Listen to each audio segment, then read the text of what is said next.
ಕರುನಾಡಿಗೆ ನಮಸ್ಕಾರ. ನಾನು ನಿಮ್ಮ ಧನಯ್ಯ ಸರ್, ಅಕ್ಕಲಕೋಟೆ, ಸೊಲ್ಲಾಪುರ ಜಿಲ್ಲೆ. ಇಂದು ಕರ್ನಾಟಕದ ಕೆಸೆಟ್ ಪರೀಕ್ಷೆ ಮುಗಿದಿದೆ. ತಾವೆಲ್ಲರೂ ತುಂಬ ಸರಳವಾಗಿ ಈ ಎಕ್ಸಾಮನ್ನು ಬರೆದಿದ್ದೀರಿ ಎಂದು ನಾನು ನಂಬಿದ್ದೇನೆ. ಖಂಡಿತವಾಗಿಯೂ ಈ ಪರೀಕ್ಷೆಯಲ್ಲಿ ತಾವೆಲ್ಲರೂ ಯಶಸ್ವಿ ಸಾಧಿಸಿಯೇ ತೀರುತ್ತೀರಿ ಅನ್ನುವ ಭರವಸೆ ನನಗಿದೆ. ಈಗ ಈ ಪ್ರಶ್ನೆ ಪತ್ರಿಕೆಯಲ್ಲಿ ಇರುವಂಥ ಪ್ರತಿಯೊಂದು ಪ್ರಶ್ನೆಯ ಸರಿಯಾದ ಆನ್ಸರು ನನ್ನ ಪ್ರಕಾರ ನಾನು ಹೇಳುತ್ತೇನೆ. ಮೊದಲನೇದಾಗಿ ಐ ಸಿ ಟಿ ಚಾಪ್ಟರ್ದಲ್ಲಿ ಬರುವಂಥ 5 ಪ್ರಶ್ನೆಗಳ ಬಗ್ಗೆ ನೋಡೋಣ. Which one of the following organization maintains the database related to allocation of IP address of the internet? The correct answer is C. Internet Corporation for Assigned Names and Number, ICANN. Okay.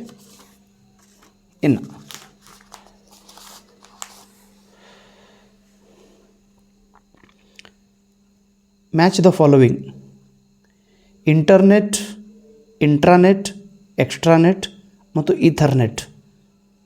ಇದರ ಬಗ್ಗೆ ನಾನು board ಮೇಲೆ ಬರೆದು ಹೇಳಿದ್ದೆ ನಿಮಗೆ. Internet ಎಂದರೆ option number A, internet public network. Intranet private network. Extranet virtual private network. and Ethernet local area network.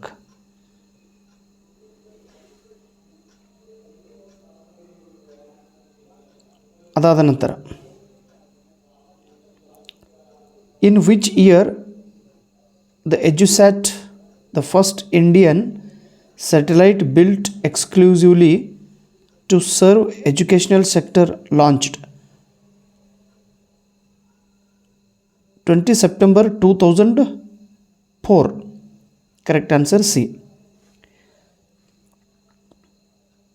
ಆಮೇಲೆ next question: physical classroom, virtual classroom, hybrid classroom and recorded video. Option number D, physical classroom, offline synchronous. Virtual classroom, online synchronous. Hybrid classroom, hybrid ಅಂದರೆ ನಾವೇನು ಕರಿತೀವಿ, ಕೆಲವೊಬ್ಬರು ವಿದ್ಯಾರ್ಥಿಗಳು class ರೂಮ್ದೊಳಗೆ ಕೂತು ಪಾಠ ಕಲಿಯುತ್ತಾರೆ, ಕೆಲವೊಬ್ಬರು ಆನ್ಲೈನ್ದ ಮೂಲಕ ಪಾಠ ಕಲಿಯುತ್ತಾರೆ. ಒಂದನೇದು ಆನ್ಲೈನ್, ಆಫ್ಲೈನ್, ಅಸಿಂಕ್ರೋನಸ್.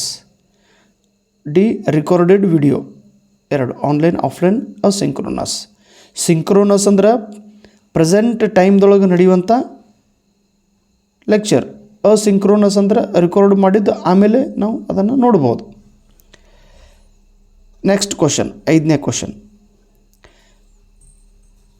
ICTದೊಳಗೆ ಬರುವಂಥ 5 ಕ್ವಶನ್ಸ್ ಬಗ್ಗೆ ನಾನು ಹೇಳುತ್ತಿದ್ದೇನೆ.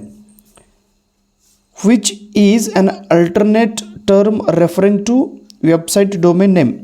A, uniform resource locator.